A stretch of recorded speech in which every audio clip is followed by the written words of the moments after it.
if your boyfriend's about to break up with you, if your girlfriend's about to break up with you, if your sibling doesn't like you and, I don't know, you live with them or something, I don't know.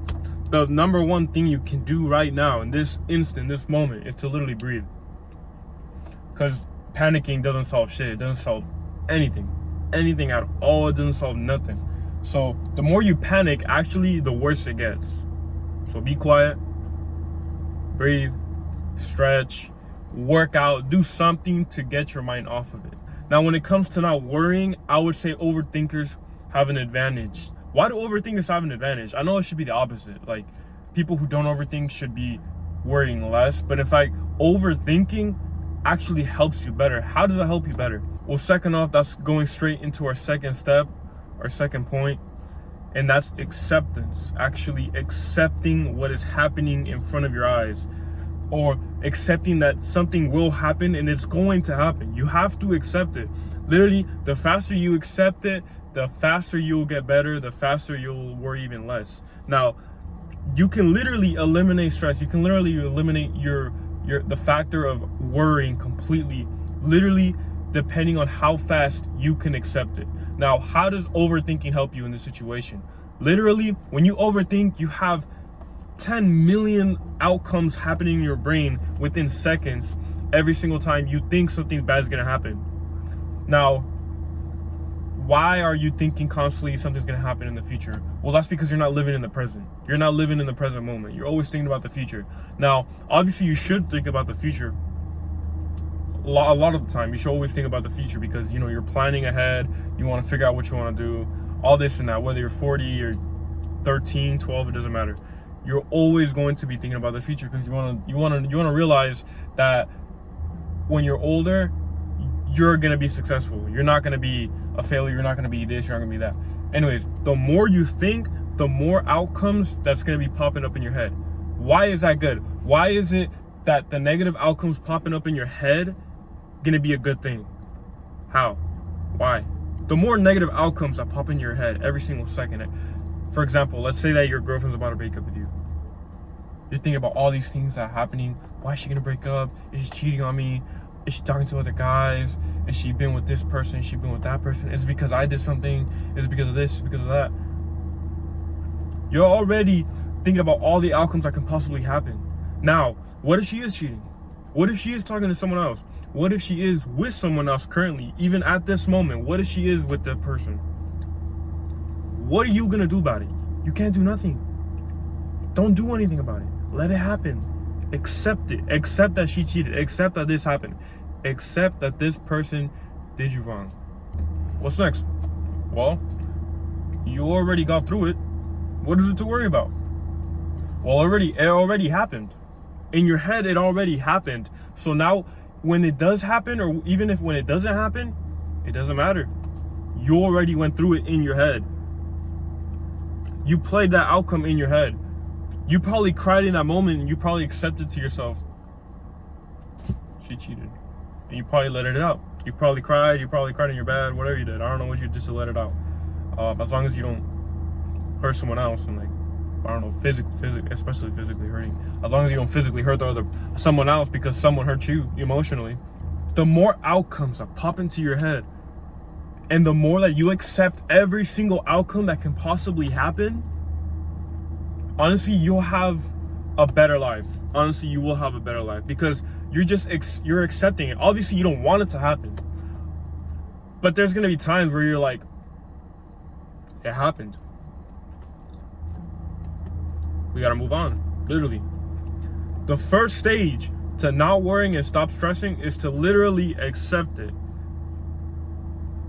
Once acceptance has been completed, once you completed the first level, step 2 is actually the healing part. The healing part is probably the most relaxing part, honestly, because depending on how fast and how well, actually, forget about the fast part, depending on how well you accept the outcome, that's how fast you'll heal.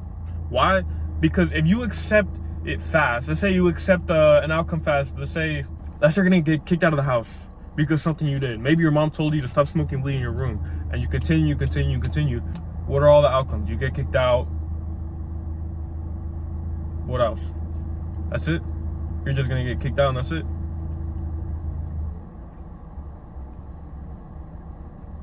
Okay, accept that you're getting kicked out. Accept you're gonna get booted off your own home. Depending on how well you actually accept the outcome, it will depend on how fast you actually heal. How does that even How does that even correlate? How is that even similar? How is that relative to each other? Well, if you accept an outcome in a negative way, you're gonna be doing the opposite of healing. You're gonna be hurting others. If your girlfriend cheats on you and you accept it the wrong way, you might start going out with other people. You might start cheating on other people. You might start getting even more aggressive than usual. You might start punching people. I don't know why you're gonna be punching people. You got literally no brain. You got no emotional control. You might even start fucking slapping your mom. I don't know. One of your family members got into a car accident. Obviously, it's gonna be more difficult to accept that they actually really got hurt and potentially even passed away. Obviously, it's extremely hard to accept that. But I'm telling you, it will take time. It doesn't matter how long it takes, as long as you accept it in the most positive way. If you accept it in the most positive way, you will literally heal quicker than quick. I'm not saying you're gonna heal the next day. No. I'm not gonna say you're gonna heal the next month. No. But if you didn't accept it the proper way, let's say you denied it and then you accepted it, and then denied it and then accepted it, and then denied it again. If you were just in a cycle and then positive, negative, up, down, up, down, up, down, doesn't matter. If you were just like everywhere, whether you should accept it or not, it's probably gonna take you 4 years, 5, maybe 10 years to accept that something bad happened to your family members. But if you accept it the right way, the positive way, and you battled yourself to accept it in the most positive way, to always look at the bigger picture, maybe it took you 2 years to accept it, it'll take you 1 year to heal. It took you 3 years to completely get through that process, rather than 10 years. Now, how do you actually accept something bad that's happening? Well, it depends, because there's some things that happen that weigh more than other things. Does that make sense? So for example, it's gonna be a lot easier to accept your girlfriend cheating on you than it is for a family member to die, because one is heavier than the other. So you have to recognize what is heavier. Okay, let's say I broke up with my girlfriend because she cheated, but a family member died. That's gonna be heavier. Now, both of them are gonna make it extremely hard for me to even prosper and grow. But the thing is, those bad things that are happening to you is growth.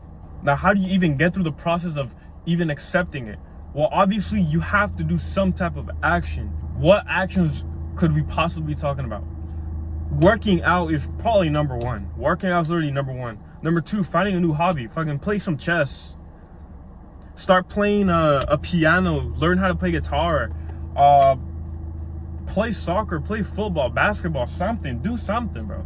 Do something. Because literally that negative experience that you had in your life is literally energy to become even more successful. Literally, even if it's as small as just drawing or writing something, bro. Literally, even writing down your feelings, how you feel, can literally help. I mean, later you could burn it. They make it evaporate into the air. Put your feelings out to the sky. I don't know, do something. Doing something is better than nothing. Yet doing nothing is something. Sometimes doing nothing can actually help. Now, what does doing nothing even mean? Well, if you're just sitting there, closing your eyes, and you're doing nothing, just listening to the sound of the wind, literally the sound of the birds chirping. To some that might be nothing, but that might help you. Once you learn to relax yourself, calm down, throw some cold ass water in your face, relax. Take a cold shower, just relax. Gather your thoughts. calm down. Once you've done that, once you've accepted what's happened, or what might happen, or what's going to happen, guaranteed, once you learn to use that energy into something more productive, the fourth one is the easiest step out of all. Keep going. Keep going. Keep getting those negative experiences. Why stop? Why are you so scared of having a bad experience? Why are you so scared of bad things happening to you? They're gonna happen at some point. So why not welcome it? Why not ask for more pain, but not shy away from pain? Don't shy away from it. Literally continue going. Who cares? It's only gonna get you stronger. You're still alive after everything that happened to you. You're still here. You're still breathing. So why be scared of it? I never understood that. Why be scared of it? And I know people are coming up with excuses. Oh, because of this. Oh, because of that. I don't want this to happen because if it happens, I'm gonna be really sad. Step one, relax. Relax. 2, if you're an overthinker, good. Overthink about all the outcomes that could potentially happen and accept every single one of them. Because what are you gonna do? Someone shoots your sister. What are you gonna do? You're gonna go out to kill them. I mean, hey, I probably shouldn't say that on YouTube, but you deal with it how you want. Just know that someone else isn't the answer. It's not gonna heal you. It's not gonna heal you. It's not gonna heal you. Hey, but that's the end of today's video. I can go even more in depth in another video. If you guys ask for it, if you guys comment. If I get a lot of comments on a more in-depth video for that, I'll do it. If not, today's guide was kind of simple. It's a little in between, a little mediocre. It's a little in between advanced and basic. Not too basic, but not too hard to explain because it's advanced. Anyways, I'm just yapping. If you enjoyed the video, you already know what to do. Subscribe, follow the Insta. That's where I'll be posting most of the time. Have a good one, bro.